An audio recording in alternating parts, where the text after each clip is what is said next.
So chairing the conference committee is a huge job. We had a record number of submissions. There was a lot of reading, but it was also very exciting to see where our members are and what kinds of things people are doing in terms of their artistic practice, what things art historians are thinking of. It was actually very exhilarating to read these submissions. When I came on, agreed to do this, I had a couple of goals in mind, and the first one for me was diversifying CAA, really broadening out what kinds of topics we were looking at. I was also interested in pulling in more people who are working on historic time periods. I'm someone who works on colonial, on early modern, but I also work in contemporary Chicanx art. So I'm very much interested in seeing how differing fields can speak to each other. And I was also very much interested in studio art and a little nervous about that because I actually think that dialogue with artists is extremely important for those of us who are historians. The submissions that we read were very exciting. There are many different themes, a very diverse representation of subject areas.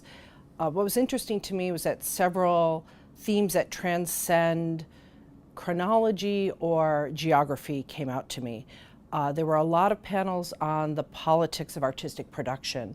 There were a lot of panels looking at migration, immigration, globalism. There were a lot of panels looking at the environment, artistic practice in the environment. Materiality was another very important topic that I saw that's still very popular. So I was very attentive to the representation of historical panels for the annual conference. This is actually very important to me. And there were a lot of early modern panels. And as someone who works on early modern, colonial, and contemporary, I really think about why history matters. And in this current political moment, I think we understand why history matters and why facts matter. And thinking about the current migration crises in the world right now, the roots of those crises are really in the early modern period, right, during this period of European imperialism. So I actually think this is a moment when we can really speak to each other across time periods, across fields. It's a really important moment for us to do that. I hope that the biggest surprise about the conference is its incredible breadth and the incredible range of interests that our members have and people are working on in their studio practices, in their scholarship. My very first CAA was in 1992. I was a graduate student. It was in Chicago. And I very clearly remember going to that first conference. I felt intimidated. I remember very well, I think it was 1995, San Antonio. I was on the job market. But what I remember is that there were two Latin American panels. There were two colonial panels. They were scheduled at the same time, unfortunately, but I remember presenting at that conference. And CAA is the major professional organization that I belong to. I'm also active in Latinx studies, but CAA for me feels like home.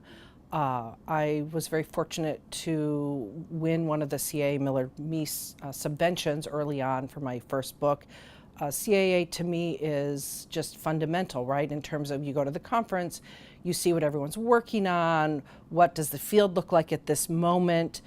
You see lots of old friends, you hopefully meet some new people.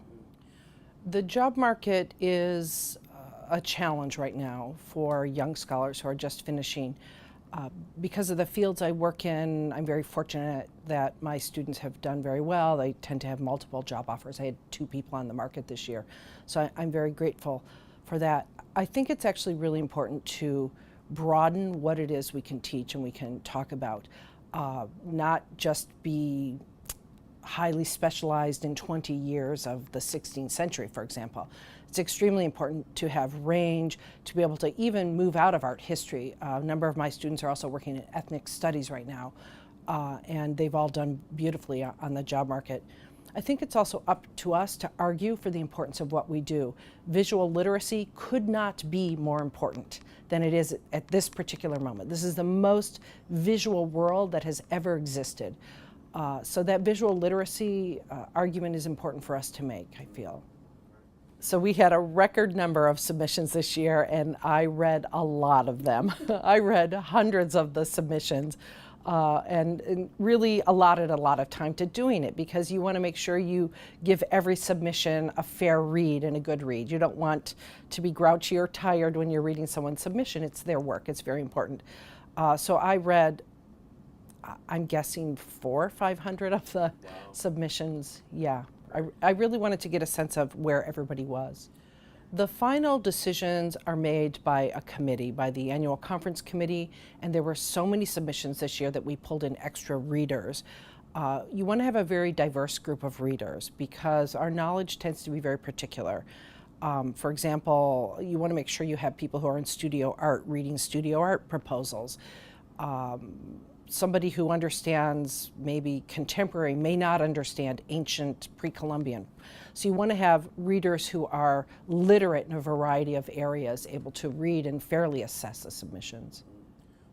I think it's really important, and I'm speaking as an advisor, as a mentor, as someone who's also an editor, that I like it when we put our main idea out first or up front. When we're talking in a proposal submission, I think it's important to not kind of unroll your way to the main point. So I think being direct can really help clarify what you're talking about.